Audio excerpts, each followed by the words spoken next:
Man who won 81 Grand Prix, who beat 4-time world champion Sebastian Vettel in his first season in Red Bull, beat Max Verstappen, and who literally a few years ago was one of the fastest drivers in the world. But what happened to him now? His results are very inconsistent and slow if you compare to his teammate. How from top driver he went to bad driver? Is that problem with car, or maybe he even wasn't fast?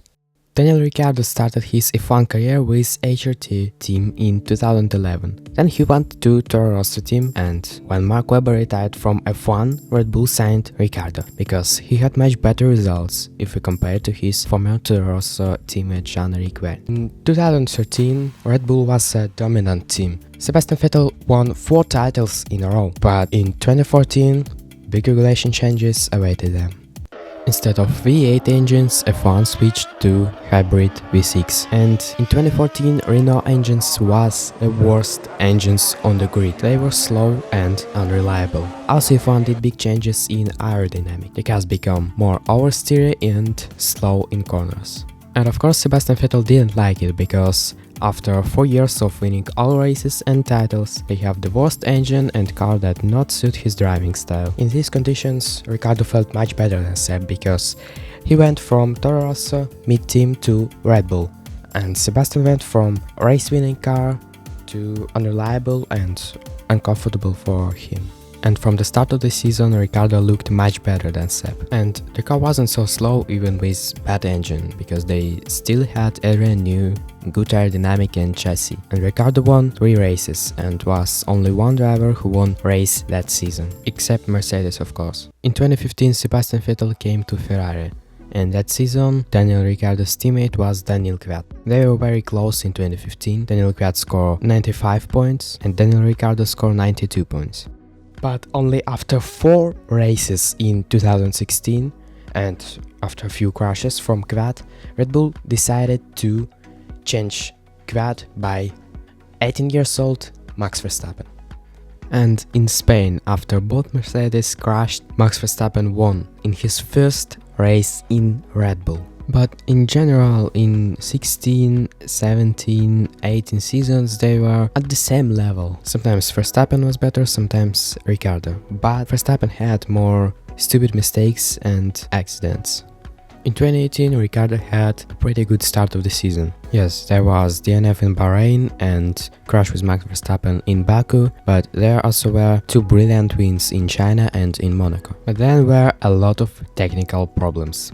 Problems with gearbox in Austria and DNF, start from the last place because of battery replace in Germany, and then DNF because of technical problem. Engine replace in Italy, start from the last place, and then DNF. Penalties because of engine replaces in Russia, Japan and USA, and then DNF in USA. Pole position and DNF in Mexico. Penalty for gearbox replace in Brazil. All these things happened because of technical problems. And then Daniel thought, okay, if engines on my Red Bull car always break, maybe I should sign contract with slower team and with the same engines. Yeah, it's a good idea. So in 2019 and 2020 he was a Renault driver. This year's results wasn't bad, he even got some podiums and he was faster than his teammates. But then he did probably the worst decision in his career. He went to McLaren. McLaren wasn't slow that season. When Ricciardo came to McLaren, they were fighting for 3rd place in the championship. But Ricciardo was slow. No one expected that, but he was much slower than Lando. And after 2 seasons without any result, he was fired from McLaren. And now you can find him in the Carb team.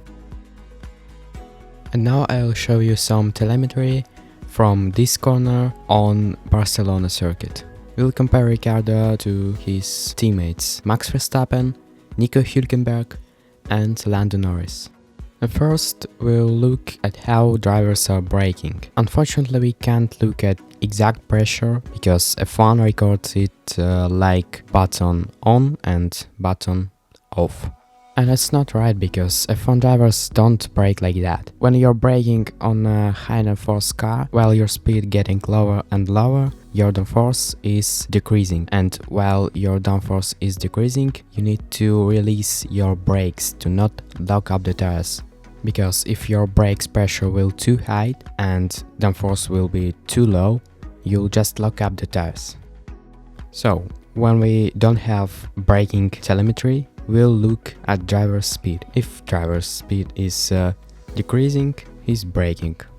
More speed decreasing, more driver's braking. On all three graphs you can see that Ricciardo brakes earlier or at the same time with his teammates. At this point you can see that he's slower than his teammates because he brakes earlier. But also you can see that on the apex before the acceleration, he decreases the gap between him and his teammates. He decreases the speed difference. Or you can see that, like an example with Nico Hülkenberg, he is faster on the braking point and he increasing the gap on the apex.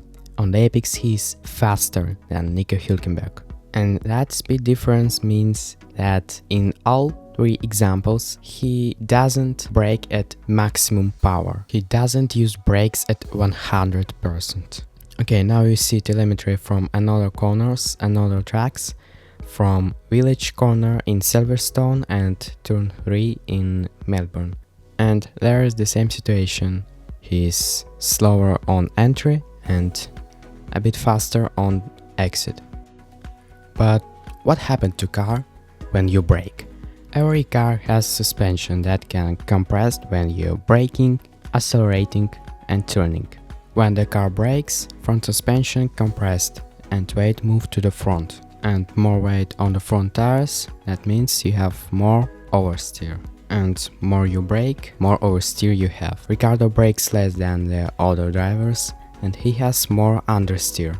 Also we have another interesting thing. If we'll watch the replay, we'll see that Ricciardo turned later than Verstappen, but he does it more sharper and more aggressively. And because of these two things, light braking and sharp steering, he gained a lot of time in the middle of the corner, but he lost a lot at the exit. And Red Bull cars always were oversteer cars, and when he had a bit of understeer in Red Bull car it was okay, but in McLaren cars are more understeer, and when he had more understeer in understeer car it was bad. He was slow because of that. With Daniel's driving style, understeer car became more understeer and it was too much understeer. He tried to do something with that, he started to brake later and more aggressively, but it's very difficult to change driving style. Now he is VCARB team driver and their cars is more similar to Red Bull and his results a bit better, maybe, sometimes. But what do you think? Will he improve or not and he'll be fired from VCARB team? Or maybe he'll sign contract with Williams? I don't know. Write in the comments. If you like this video, please subscribe on the channel and see you soon.